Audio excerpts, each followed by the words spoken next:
The bankruptcy documents lay spread before Barry Davis like an execution order. His hand didn't shake. Not even a tremor. That was the problem.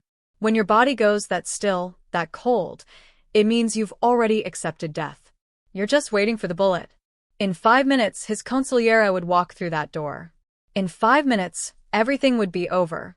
But a waitress named Karen was approaching his table with a silver coffee pot, and she was about to say 4 words that would expose the betrayal that nearly killed him. You can't sign that. If you're ready to enjoy this story, hit that subscribe button, like this video, and drop a comment letting us know where you're watching from. Your support helps us in creating more amazing stories, and trust me, you don't want to miss what's coming next. Now, let's jump right into the story. The pen sat next to the papers like a loaded gun. Barry Davis occupied the private booth at the back of Carmine's, the mirrored walls reflecting a man who looked too composed for someone about to lose everything. But that's what you did in his world. You controlled the mask even when the empire was burning. 9 p.m. Manhattan's elite swirled through the main dining room, unaware that in this darkened corner, a kingdom was collapsing. 5 minutes until Marcus Thorne arrived. 5 minutes until Barry signed away Davis' global assets and, with it, every protection his syndicate had built over 2 decades. His hand moved toward the Mont Blanc, then stopped. Not from hesitation. Barry Davis didn't hesitate. This was something else. Some primal part of his brain that knew signing this document was wrong but couldn't articulate why. The numbers had been checked 3 times. His accountants, his lawyers, even Marcus himself had assured him this was the only path forward. The restaurant hummed with quiet wealth around him. Crystal clinked against china. Leather booth seats creaked as waitstaff moved between tables.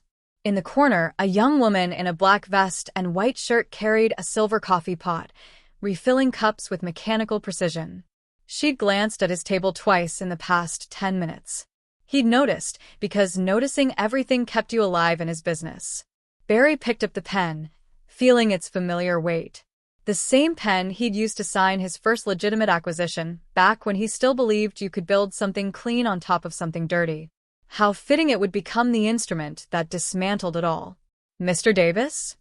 The voice came from directly beside him, soft but steady. He didn't turn. Couldn't afford to show interest in anyone right now. Not when vulnerability was about to become his permanent condition. "Not a good time," he said, his voice carrying the kind of quiet that made grown men step back. The waitress moved closer, anyway. He could see her reflection in the mirrored wall, coffee pot still in hand, eyes fixed on the papers spread before him. She had that look people got around him. Most people. Fear mixed with fascination. But hers was different. Sharper. More focused. "I know. I'm sorry, but..." She paused, seemed to gather herself. "You can't sign that." That made him look up. She was younger than her voice suggested, late 20s maybe, with dark hair pulled back tight and eyes that were too intelligent for someone pouring coffee. Her name tag read Karen. No last name. Just Karen, like she was as disposable as the paper napkins. "Excuse me?" The word came out edged with the kind of danger that usually sent people scrambling for exits. Karen didn't move. She set the coffee pot down on the edge of his table and pointed at the documents with a hand that trembled slightly but held steady enough. "Those papers. I saw them when I brought your water earlier. I wasn't trying to look, but the asset classifications." She trailed off, then seemed to make a decision. "They're wrong." Barry almost smiled. "Almost. You're a waitress." "I am," she said, meeting his eyes with an unexpected steadiness. "But I worked in financial compliance for 3 years before my family's debt made me take a second job."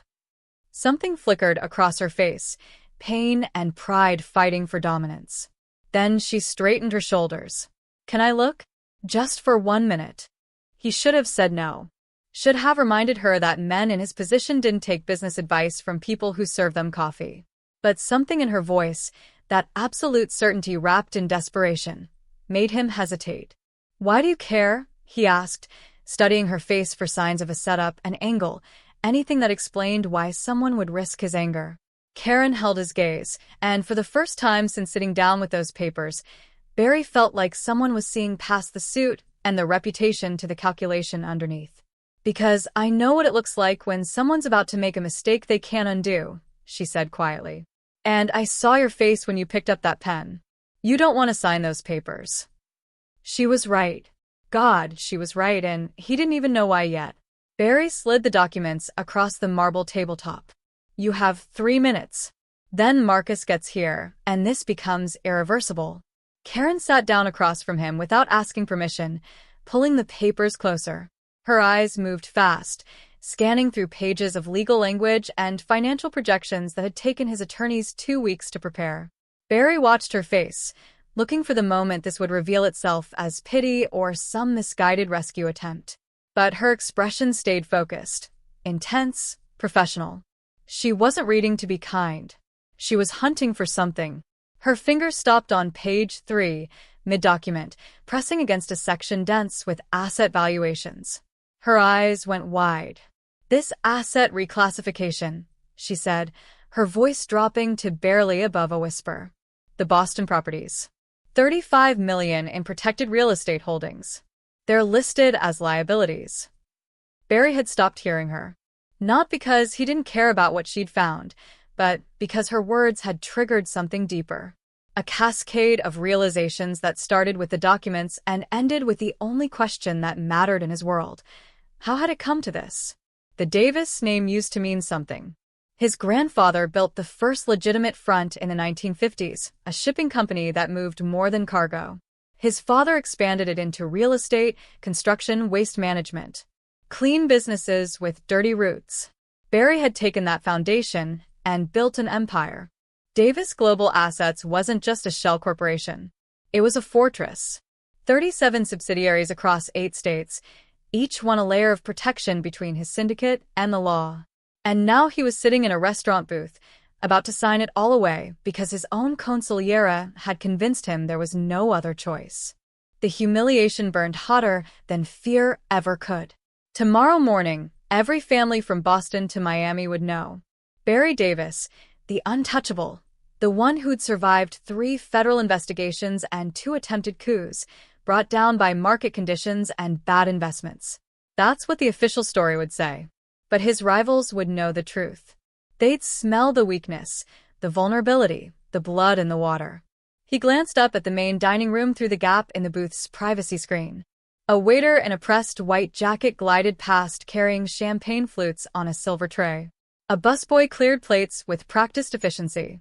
The hostess smiled at arriving guests like they were entering paradise rather than just another overpriced Manhattan steakhouse. None of them saw him. Not really. They saw the booth in the back corner, the man in the dark suit. Maybe they recognized the face from business magazines if they paid attention to that sort of thing. But they didn't see the truth. They never did. The people who served him, who smiled and nodded and brought his coffee without being asked, they were ghosts moving through his world. And he was a ghost moving through theirs. Separate. Untouchable. Alone. Even this waitress, this Karen, with her sharp eyes and sharper mind, she'd walked past his table how many times tonight? Twice. 3 times? And only now, only when she'd spotted something wrong in his documents, did she actually see him. Not as Barry Davis, head of a criminal empire. Just as a man about to make a catastrophic mistake. His gold Rolex caught the light from the overhead fixture. 9:02 p.m. 3 minutes until Marcus arrived. 3 minutes until 30 years of building crumbled because he'd been too proud to question, too isolated to see the trap being set around him. The watch had been a gift to himself when he'd made his first $10 million. Real money, not the kind you skimmed or laundered, but legitimate profit from legitimate deals. He believed then that you could separate the 2 worlds. Keep the criminal enterprise contained, controlled, while the clean businesses flourished on their own merit. He'd been wrong. You couldn't build a palace on quicksand and expect it to stand.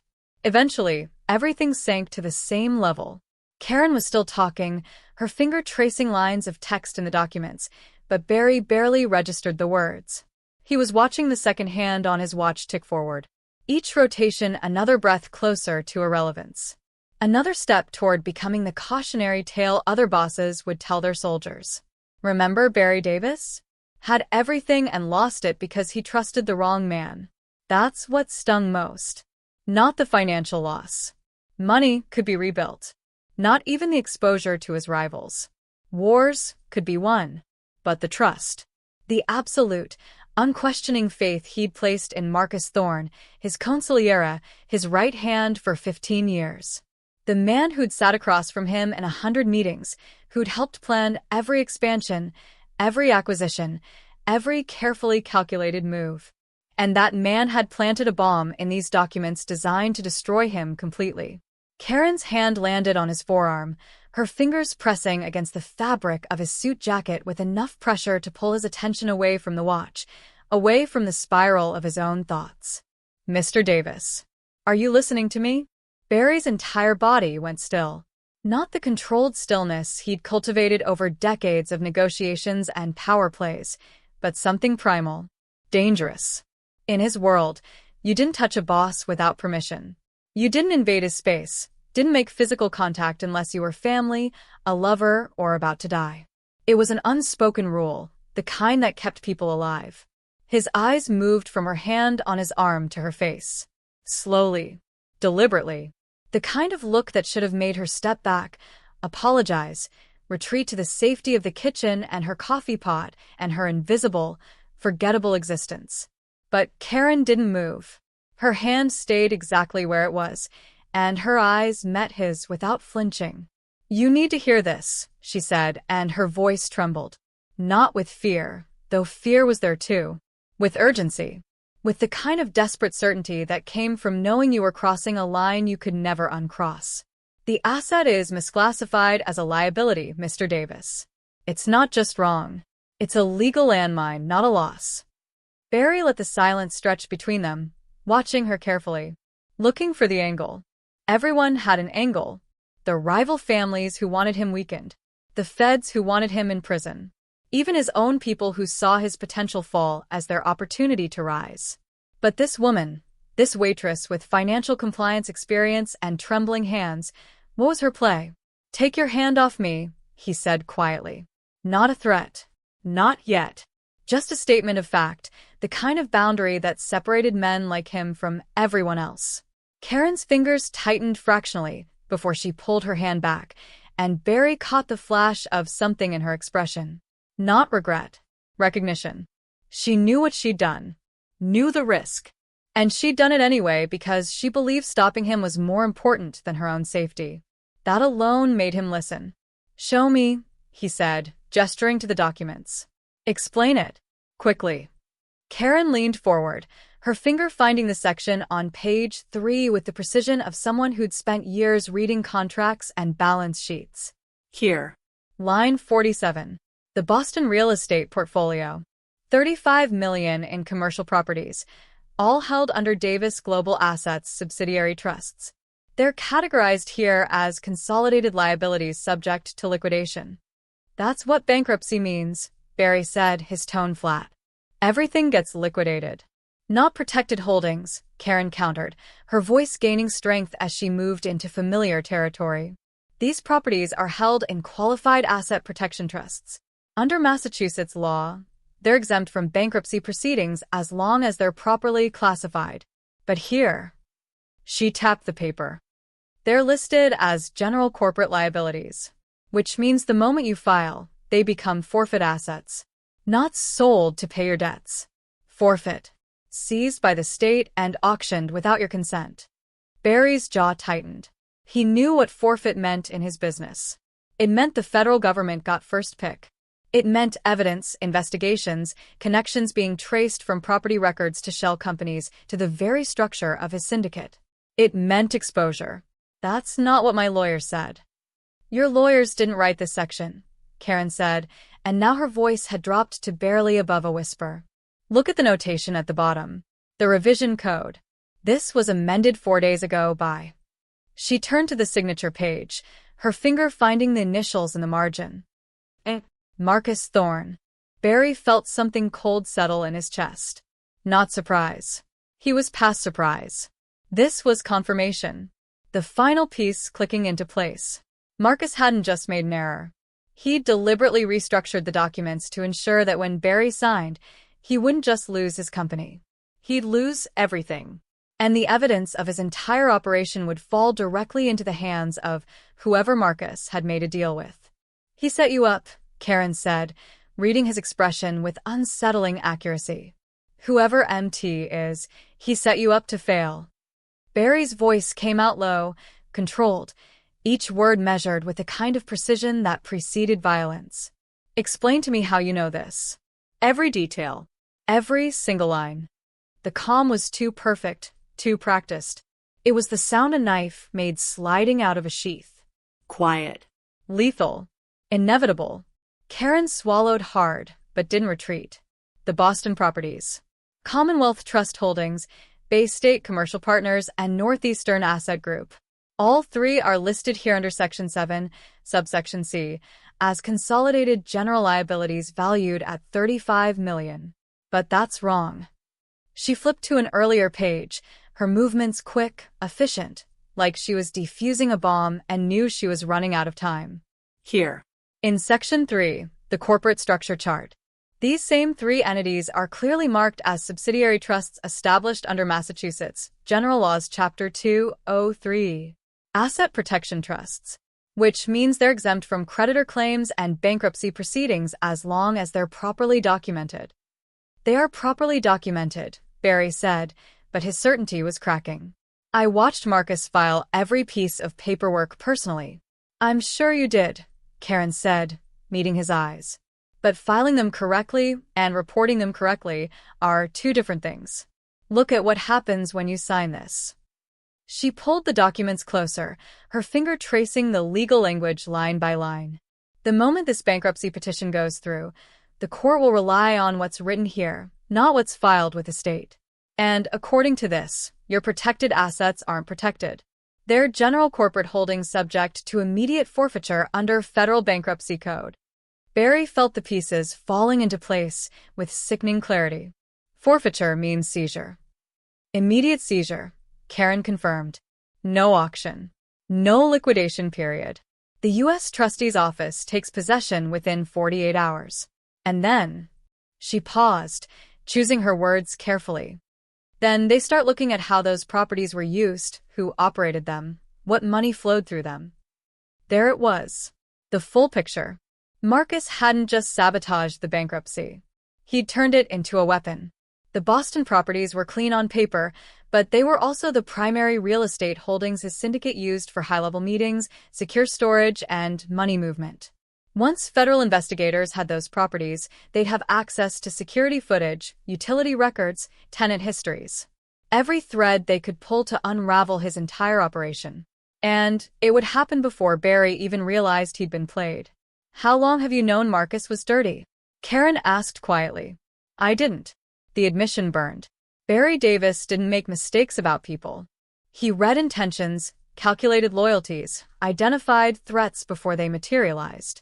That was how you survived in his world. But Marcus had been with him for 15 years. 15 years of watching his back, managing his legal exposure, building the very structures that were now being weaponized against him. This wasn't market failure, Barry said, more to himself than to Karen. The company wasn't failing. No, Karen agreed. Look at the quarterly reports in Appendix B.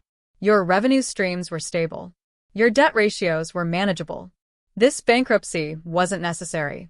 It was engineered. She turned to the financial projections. Someone convinced you that Davis Global Assets was on the verge of collapse. But the numbers don't support it. They show a company with temporary cash flow issues that could have been resolved with standard restructuring. Not bankruptcy. Never bankruptcy. Barry's hands flattened against the table, his knuckles going white. The failure wasn't external. It wasn't the market, wasn't the economy, wasn't bad timing or worse luck. It was betrayal from the one person he'd trusted to protect him from exactly this kind of attack.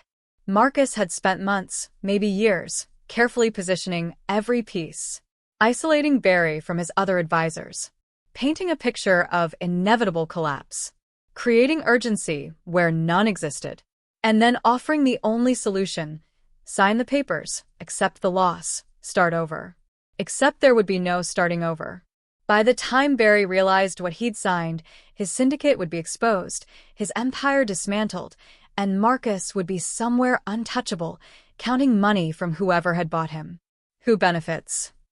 Barry asked, his voice barely above a whisper. When the protected assets are seized, who gets first access? Karen's eyes widened slightly, understanding dawning. Whoever filed the initial creditor claim. The primary debtor listed in Section 1. She flipped back to the first page, her finger stopping on a name that made Barry's blood run cold.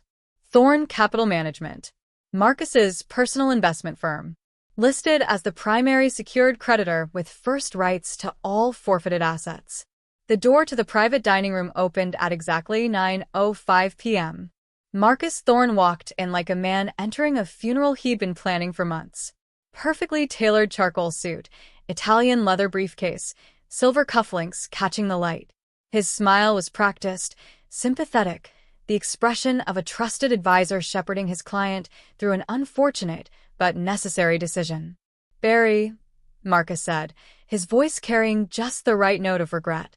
"I'm sorry I'm late. Traffic on 5th was a nightmare." He glanced at Karen, still seated across from Barry, and his smile tightened fractionally. "I didn't realize we had company." "She was just leaving," Barry said, his tone giving nothing away. But he caught Karen's eyes, held them for a beat longer than necessary, and saw her understand. "Stay quiet. Play invisible. Survive." Karen stood, gathering the coffee pot with hands that had steadied considerably in the last 10 minutes. "Of course. My apologies, gentlemen." She moved toward the kitchen entrance, becoming once again what she'd been before, a ghost in a black vest, unnoticed and unremarkable. Marcus watched her go, then settled into the booth across from Barry with the ease of a man who'd sat in that exact spot 1,000 times before. He placed his briefcase on the table, clicked it open with practiced efficiency. "I brought the notary documents. Once you sign, I can have these filed with the court by midnight. We'll beat the deadline, and by Monday morning, we can start the restructuring process." "No rush," Barry said. Marcus's hands paused over the briefcase. Just for a second. Just long enough for Barry to see the flicker of something beneath the polished exterior. "Barry, we've been over this. The creditors are circling. If we don't file tonight." "I said no rush." Barry's voice hadn't changed volume, but the temperature in the booth dropped 10 degrees. He leaned back against the leather seat, his posture relaxed, controlled, utterly dangerous. "I want to review the documents one more time. Make sure everything is in order." "We've reviewed them 3 times already," Marcus said, and now there was an edge creeping into his sympathy. Impatience. Urgency. "Your lawyers approved every section. My team verified the numbers twice. Barry, I understand this is difficult, but dragging it out won't change the outcome." Barry picked up the documents, flipping through them with deliberate slowness. "Humor me, Marcus. 15 years you've been my consigliere. Surely you can give me 15 more minutes to read my own bankruptcy papers." Marcus's jaw tightened, but he nodded. "Of course. Whatever you need." Barry turned to page 3, his finger finding the section Karen had marked. He let the silence stretch, watching Marcus from the corner of his eye. Watching the way his oldest advisor's left hand had curled into a fist on the table. The way his breathing had gone shallow. The way his eyes kept darting to the clock on the wall, then back to the unsigned documents. "Marcus," Barry said finally, his voice low and calm and absolutely lethal. "Explain something to me. Anything." "The Boston properties. Commonwealth Trust, Bay State Commercial, Northeastern Asset Group." Barry looked up, meeting Marcus's eyes with the full weight of 3 decades of command. "They're listed here as consolidated general liabilities, but they're asset protection trusts, exempt from bankruptcy proceedings." He tilted his head slightly. "So, explain this discrepancy." The color drained from Marcus's face. Not quickly. Not obviously. But Barry had known this man for 15 years, had read his tells in 100 negotiations, and he saw the moment the trap closed.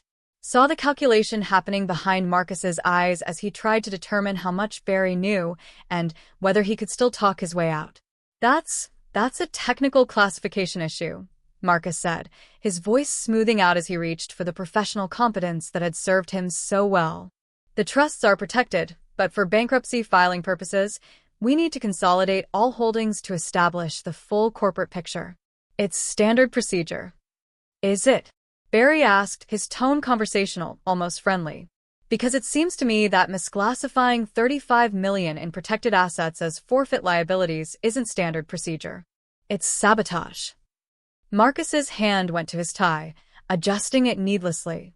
Barry, I think you're misunderstanding the legal language. I'm not. Barry set the documents down, his movements precise, controlled. And I think you know I'm not. So, let's try this again. Explain to me why your investment firm, Thorn Capital Management, is listed as the primary secured creditor with first rights to all forfeited assets. The silence that followed was absolute. Marcus's mouth opened, closed, opened again, and Barry watched him sweat. Marcus is a manipulator who profits from others' downfall. Hit subscribe if you believe people should be treated fairly. Only manipulators and trolls won't subscribe. Barry didn't need to give a signal. He never did. The two men who'd been standing near the bar, nursing whiskeys they hadn't actually been drinking, shifted their positions. Not obviously. Not in a way that would alarm the other diners. But they moved from the periphery to points of control. One near the exit. One with a clear line of sight to the booth. Their eyes weren't on Barry anymore. They were on Marcus. His security detail had been with him long enough to read the infinitesimal changes in his body language. The way his shoulders had gone rigid. The particular quality of silence that preceded orders no one wanted to hear. They'd seen this before, in warehouses and back rooms and places that didn't exist on any map. They knew what came next. Marcus saw it too. His eyes darted to the men, then back to Barry, and something like panic flickered across his polished features. Barry, let's talk about this rationally. We are talking rationally, Barry said. I asked you a question. You haven't answered. In the kitchen doorway, Karen had frozen, the coffee pot still in her hand. Barry watched her in the mirrored wall, saw the moment she understood that the temperature in the room had changed from tense to lethal. She took a step backward, toward the safety of the kitchen and the anonymity of the staff entrance. Karen, Barry said, not looking at her, his voice carrying just enough to reach her without raising in volume. Come here. She didn't move. Caught between instinct and command, between survival and something more complicated. Barry turned his head, meeting her eyes in the mirror's reflection. Now. Karen set down the coffee pot and walked back to the booth, her movements careful, measured, like someone crossing a minefield. When she reached the table, Barry's hand moved to the small of her back, his palm pressing against the fabric of her vest with unmistakable possession. Not a request. A claim. Stay, he commanded, his voice dropping to that dangerous quiet that made grown men reconsider their choices. You're part of this now. Karen's breath hitched, but she didn't pull away. Couldn't, with his hand anchoring her in place. She stood beside him, and Barry felt the tremor running through her, fear and adrenaline, and the sharp understanding that everything in her life had just changed. Marcus was staring at them both now, his confusion evident. Who is she? She's the woman who just saved my life, Barry said, and his hand tightened fractionally on Karen's back. Protective. Possessive. A declaration to everyone in the room that she was under his protection now, which meant she was also in his world. No going back. No retreat into normalcy. Karen had spotted the flaw in his documents, had risked his anger to stop him from signing his own death warrant. That kind of courage, that loyalty from someone who had nothing to gain and everything to lose, it was rare. Precious. And in Barry's world, precious things were either protected or destroyed. He'd chosen to protect her, which meant Marcus and anyone else who'd been part of this conspiracy would have to go through him to get to her. And no one went through Barry Davis and lived to talk about it. Marcus's composure was fracturing, piece by polished piece. Barry, this is a misunderstanding. The creditor listing, it's just a formality for the bankruptcy court. Standard legal positioning in case the restructuring. Stop. Barry's voice cut through the explanation like a blade through silk. Clean. Final. He reached inside his jacket, his movements deliberate, and pulled out a folded document. Not the bankruptcy papers. Something else. Something he'd been carrying for 3 days, waiting for the right moment. He unfolded it on the table between them, smoothing out the creases with steady hands. This is interesting reading, Marcus. Bank statements from Grand Cayman. Account number. Ending in 7743. Registered to a shell corporation called Meridian Consulting Group. Barry's eyes lifted to meet Marcus's, and there was no mercy in them. Your shell corporation. Marcus went perfectly still, the kind of stillness that came from knowing the trap had already closed. 15 deposits over the last 8 months, Barry continued, his finger tracing the highlighted transactions. Each one corresponding exactly to the dates when Davis Global Assets reported major financial losses. Funny coincidence, don't you think? My company hemorrhages money, and your offshore account swells by matching amounts. That's not. I can explain. You embezzled from me, Barry said, and his voice had gone so quiet that Marcus had to lean forward to hear it. You systematically drained my legitimate businesses, created a false narrative of collapse, and then positioned yourself to seize everything when I signed away my protection. He tapped the bank statement. You didn't just betray me, Marcus. You made me believe I'd failed. Karen's hand found Barry's shoulder, a brief touch that anchored him before she pulled away. But he felt it. That small gesture of solidarity from someone who barely knew him but understood what this admission cost.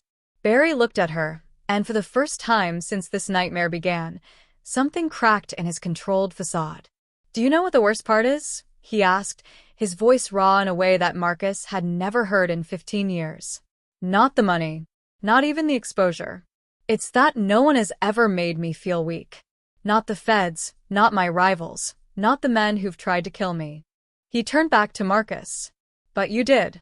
When I realized I'd trusted you with everything, built my empire on your counsel, let you inside every defense I had, and you were rotting it from within. It wasn't just anger in his voice. It was something deeper, something closer to grief. The vulnerability of a man who'd built his entire world on control and loyalty, only to discover that his foundation had been compromised from the start. Marcus's face had gone pale. Barry, please. We can work this out. I can return the money. Fix the documents. You can't fix trust, Barry said, and the coldness returned to his voice like ice reforming over deep water. And you can't return what you've already sold. He gestured to his security. Take him. Barry didn't raise his voice. Didn't need to. The slight tilt of his head, the fractional movement of 2 fingers against the table, that was all it took. His men moved with the precision of a machine, flowing around the booth like shadows solidifying into action. The first one reached Marcus before he could stand, a hand clamping down on his shoulder with enough force to keep him seated. The second circled behind, blocking any route of escape. Not that there was one. Not anymore. Marcus's eyes were wide now, the professional mask completely shattered, revealing the raw panic underneath. Barry, please. We can negotiate.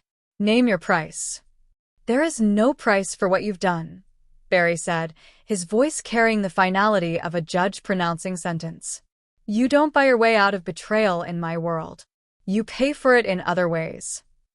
The restaurant had gone completely silent.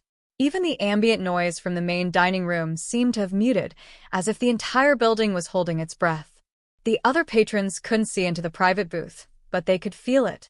That shift in atmosphere that happened when violence became inevitable. Marcus was dragged to his feet, his expensive shoes scraping against the marble floor. He tried to speak, to plead, but one of Barry's men had a grip on his arm that made words difficult. They pulled him toward the back exit, the service entrance that led to the alley where unmarked cars waited for exactly these situations. Barry watched him go with the same detached calm he'd maintained all evening. No satisfaction. No visible anger. Just cold, absolute certainty that justice, in his world, had been served. Then Marcus was gone, and the door closed behind him with a soft click that sounded like a coffin lid. Barry turned to Karen. She stood frozen beside the booth, her face pale, her eyes tracking the path Marcus had taken with the dawning realization of what she'd just witnessed. What she'd become part of. He could see her mind working, calculating whether she should run, whether she could run, whether there was any point in trying. He reached for her, his hand closing around her wrist with gentle but unmistakable possession. He pulled her closer, not roughly but with the inevitability of gravity, until she stood directly in front of him. His other hand rose to her face, fingers brushing her jaw, tilting her chin up, so she had no choice but to meet his eyes. "You are safe with me," Barry said, and his voice carried absolute conviction.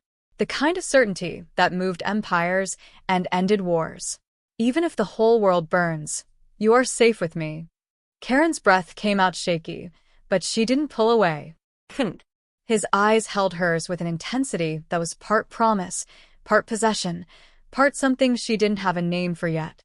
Barry released her only long enough to reach for the bankruptcy papers spread across the table. He gathered them methodically, every page, every addendum, every carefully crafted lie Marcus had built.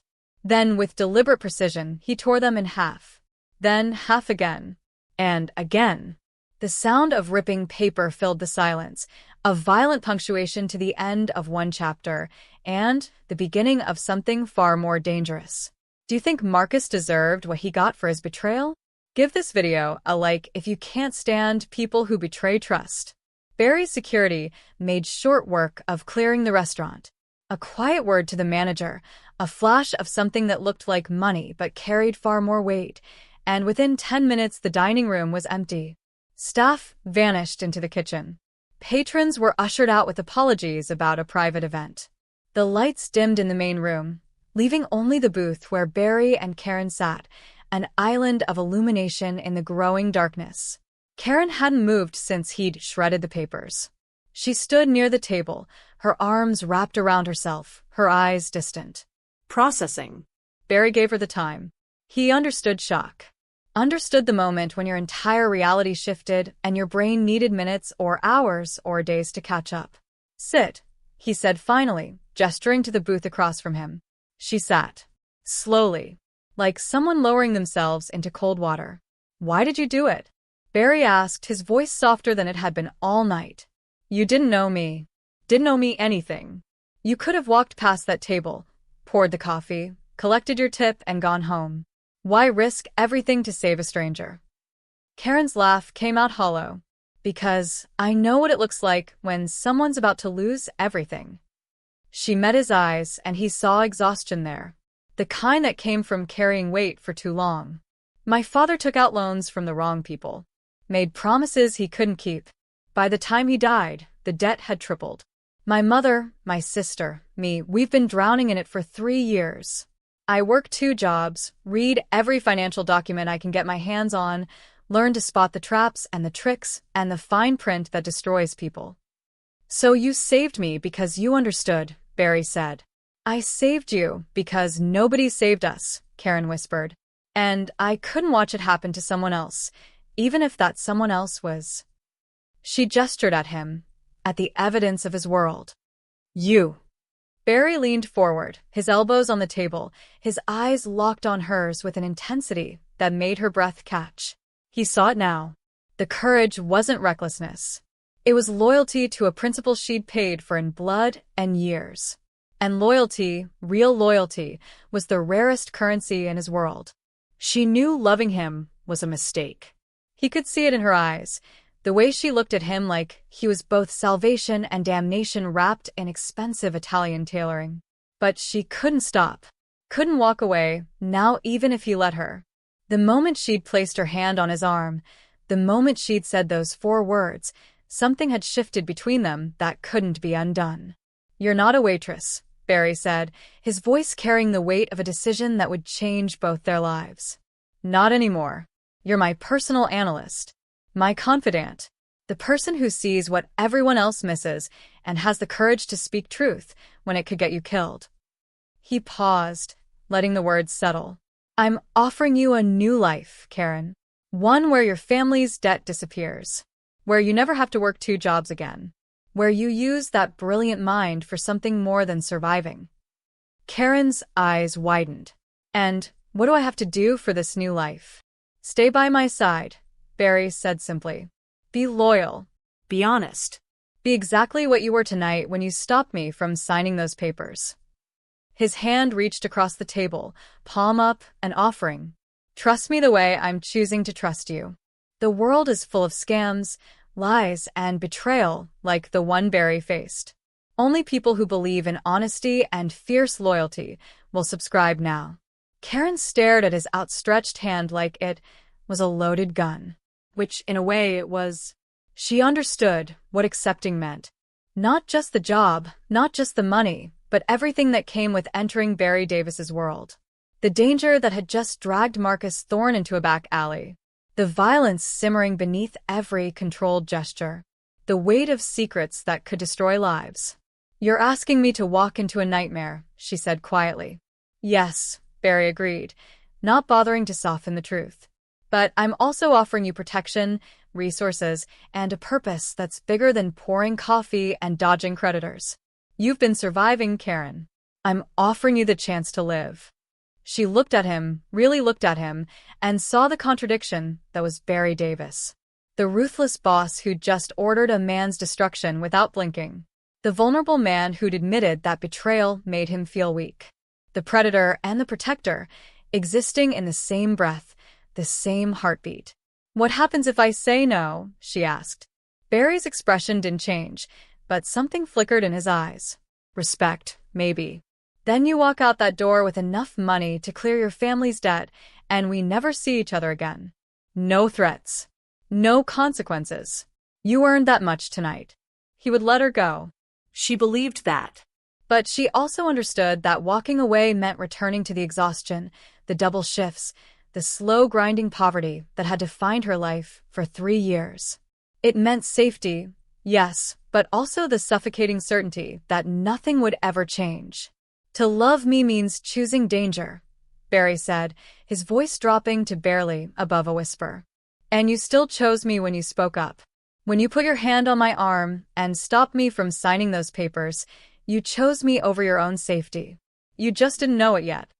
Karen's heart hammered against her ribs. He was right. The moment she'd approached his table, the moment she'd seen that fatal flaw and decided to risk everything to save him, she'd already made her choice. Everything since then was just her catching up to what her instincts had already known. She reached across the table and placed her hand in his.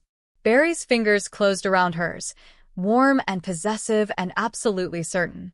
He pulled her hand closer, pressed his lips to her knuckles in a gesture that was both old-fashioned and deeply intimate. A promise. A claim.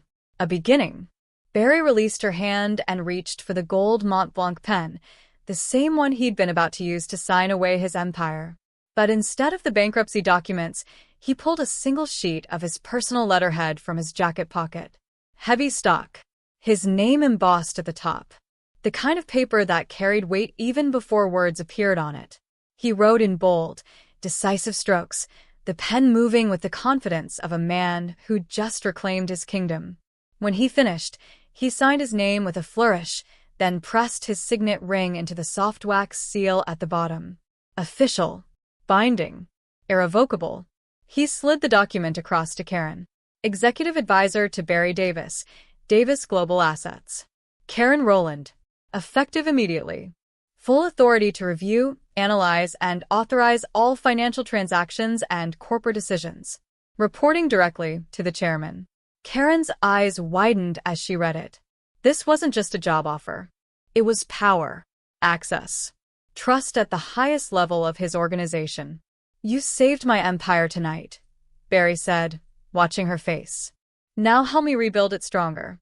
Help me find every weakness, every betrayal, every trap before it closes.